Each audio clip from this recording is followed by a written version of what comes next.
Welcome back to my channel Bansal biology. आज का जो वीडियो है इसमें हम ब्रेन इवोल्यूशन के बारे में देखने वाले हैं।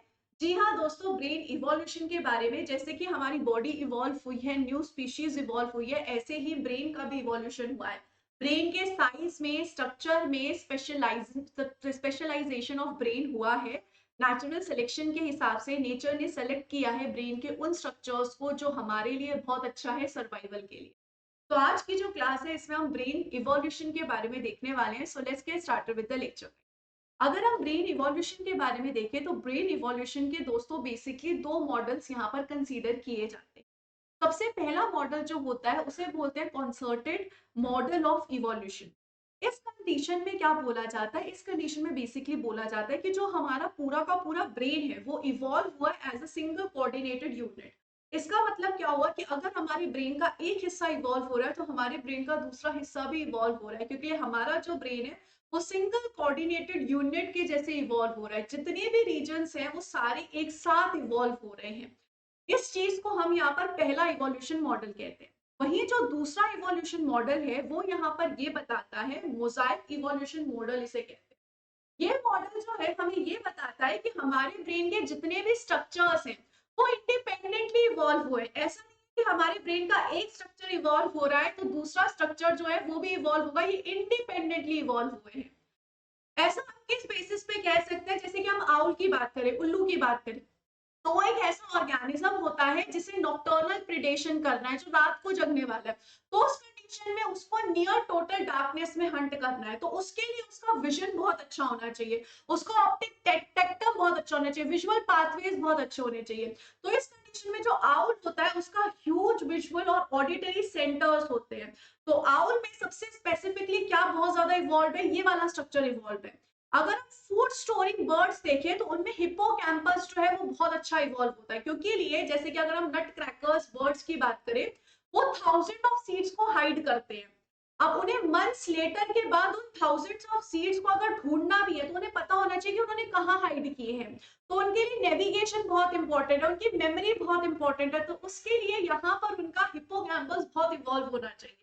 ऐसे ही सिमिलरली अगर हम प्राइमेट्स की बात करें तो प्राइमेट्स को सोशल कॉम्प्लेक्सिटी में रहना पड़ता है, उनको यहाँ पर बिहेवियर फ्लेक्सिबिलिटी दिखानी पड़ती है, सोशली उनको इंटरेक्ट करना पड़ता है, उनको डिसीजन लेना पड़ता है, लर्निंग करनी पड़ती है। तो उस कंडीशन में उनका नियो कॉर्टेक्स हिस्सा जो है ब्रेन का, ये वाला हिस्सा बहुत अच्छे से डेवलप होना चाहिए। ऐसे ही जो इलेक्ट्रिक फिश है उसमें सेरिबेलम जो हिस्सा होता है वो अच्छे से इवॉल्व होना चाहिए ताकि वो इलेक्ट्रिक फील्ड बना सके, वो नेविगेट कर सके मडी डार्क वाटर में।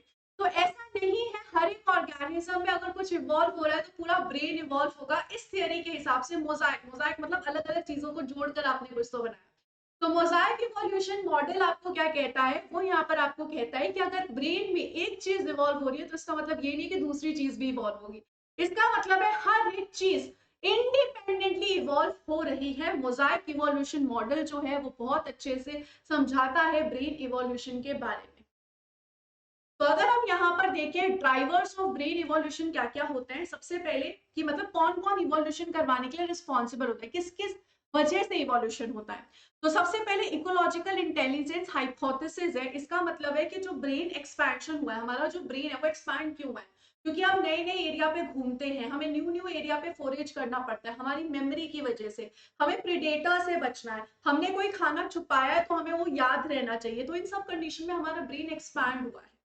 ऐसे ही हमारा सोशल ब्रेन हाइपोथेसिस होती है जो हमें बताता है कि हमारा नियो कॉर्टेक्स जो है वो क्यों डेवलप होता है, कि हमें सोशली एक दूसरे से इंटरेक्ट करना पड़ता है, कम्युनिकेट करना पड़ता है। जितना हमारा नियो कॉर्टेक्स अच्छा होगा, अडेप्टेड होगा, इवॉल्व होगा, उतनी ही सोशल कॉम्प्लेक्सिटी हमारे में आ सकती है। इसी की वजह से जो प्राइमेट्स वगैरह हैं वो सोशली रह सकते हैं।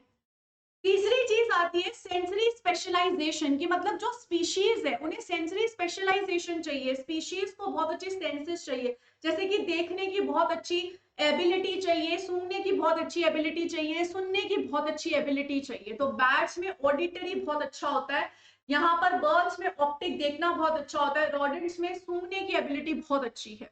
तो इसकी वजह से यहाँ पर ये सारी चीजें क्या होती है, इवोल्यूशन के, ब्रेन इवोल्यूशन के ड्राइवर्स है कि ये यहाँ पर ब्रेन इवोल्यूशन करने में बिल्कुल हेल्प करते हैं। आगे चलिए तो इवोल्यूशन जो होता है, मेजर कौन कौन से रीजन्स है ब्रेन में जिनका इवोल्यूशन हुआ है। सबसे पहले नियोकॉर्टेक्स का बहुत ज्यादा इवोल्यूशन हुआ है। रीजन बीइंग ये हमें सोशली इवॉल्व होने में हेल्प करता है। सेरिबेलम का बहुत ज्यादा इवोल्यूशन हुआ है क्योंकि ये हमारे मोटर प्रिडिक्शन में हेल्प करता है, हमारे चलने में हेल्प करता है, हमें चीजें लर्न करने में हेल्प करता है, टूल का जो हम यूज करते हैं इसमें हेल्प करता है। और सेरिबेलम नेचुरल इवोल्यूशन में बहुत बार यहाँ पर इवॉल्व हुआ है, इंडिपेंडेंटली मल्टीपल बार वो इवॉल्व हुआ है। इसलिए ये भी मोज़ाइक मॉडल को बोलता है कि भाई मैं बहुत बार इवॉल्व हुआ हूं, लेकिन इसका मतलब ये नहीं कि पूरा ब्रेन इवॉल्व हुआ है, मैं बहुत बार इवॉल्व हुआ हूँ सेरिबेलम। हिप्पोकैम्पस वो भी हमें मदद करता है क्योंकि हमें मेमोरी रखनी होती है। माइग्रेटरी जो बर्ड्स होते हैं आपने देखा होगा वो हमेशा उसी जगह पर आते हैं हर साल, तो माइग्रेटरी बर्ड्स में ये बहुत अच्छा होना चाहिए। ऐसे ही जो ऑल्फैक्टरी बल्ब होता है वो बहुत अच्छा होता है जानवरों में क्योंकि स्मेल के लिए चाहिए, जानवर तो मेनली स्मेलिंग को यूज करते हैं। तो ये सारी चीजें जो है वो इवोल्यूशन के दौरान बहुत ज्यादा इवॉल्व हुई है। तो ये हमें बताता है कि ब्रेन में दोस्तों बहुत ज्यादा इवोल्यूशन हुआ है और अलग अलग स्ट्रक्चर का ऑर्गेनिज्म टू ऑर्गेनिज्म डिफर करके इवोल्यूशन हुआ है। जिसको ज्यादा आंखों की जरूरत है उसमें आंखें ज्यादा इवॉल्व हुई है, उसमें ऑप्टिक चीजें इवॉल्व हुई है, तो इसलिए मोज़ाइक मॉडल जो है वो बहुत प्रेफरेबल होता है। इसके अलावा अगर आप यहाँ पर ब्रेन साइज की बात करें तो दो तरीके के ब्रेन साइज कंसीडर किए जाते हैं। एक होता है absolute brain size. Absolute brain size में आप क्या करते हो कि जितना भी ब्रेन का मास है उसे आप डिवाइड कर देते हो वॉल्यूम ऑफ ब्रेन से कि ब्रेन में कितना वॉल्यूम है। और एक होता है relative brain size. Relative brain size का मतलब क्या होता है कि आपका ऑब्जर्व्ड ब्रेन साइज कितना है, कि आप में कितना ब्रेन साइज है, डिवाइडेड बाय कि आपकी बॉडी के साइज के हिसाब से आपका ब्रेन साइज कितना होना चाहिए। इसको यूज करके हम रिलेटिव ब्रेन साइज निकालते हैं जिसे हम ईक्यू भी कहते हैं। तो अगर हम इंसानों के बोले तो इंसानों का ईक्यू बहुत अच्छा है, 7.5 के आसपास इनका ईक्यू है। तो इस तरीके से यहाँ पर जो है कि ब्रेन इवोल्यूशन के बारे में चीजें दोस्तों है। अगर इससे रिलेटेड हम सीएसआर का एक रीसेंट क्वेश्चन देखें तो सीएसआईआर ने दिसंबर 2025 में ही एक क्वेश्चन पूछा था इसी टॉपिक से रिलेटेड, ब्रेन इवोल्यूशन से रिलेटेड। क्वेश्चन है which of the following statements about evolution of vertebrate brains is most accurate, इनमें से कौन सी चीज जो है वो सबसे ज्यादा एक्यूरेट है। पहला बोल रहा है the relative size of the neocortex in primates is primarily determined by the absolute size of the brain and not by social और इकोलॉजिकल प्रेशर। भाई जो नियोकॉर्टेक्स डेवलप हुआ है वो किसकी वजह से हुआ है, सोशल इंटरेक्शन की वजह से ही तो हुआ है। तो इसमें ये बात कह देना कि सिर्फ और सिर्फ वो ब्रेन साइज की वजह से हुआ है, ये तो बिल्कुल गलत है, ये तो कहानी गलत हो गई। नेक्स्ट बोल रहा है increased brain size in birds and mammals is always accompanied by longer life spans and slower reproduction rate without expectations. अब जब भी ये सारे विदाउट एक्सपेक्टेशन नहीं हो सकता ये सारे स्टेटमेंट देता है ना, ये तो पक्का गलत ही होती है दोस्तों, तो ये गलत हो गया। Next step, brain size can evolve independently in response to specific ecological behavior demands rather than all regions scaling uniformly with overall brain size। ये बात बिल्कुल सही है कि ब्रेन का जो इवोल्यूशन होता है उसमें कोई स्ट्रक्चर इंडिपेंडेंटली ग्रो हो सकता है, भले ही कोई और स्ट्रक्चर डेवलप ना हो रहा हो, लेकिन जिसकी नीड है वो डेवलप हो सकता है। इसमें सी ऑप्शन बिल्कुल करेक्ट है। नेक्स्ट बोल रहा है the cerebellum involved in motor coordination has remained largely unchanged throughout the vertebrate evolution। भाई ये largely unchanged नहीं रहा है, इसका बहुत इवोल्यूशन हुआ है, तभी तो आज हम इतने अच्छे से बैलेंस कर सकते हैं, लर्न कर सकते हैं चीजों।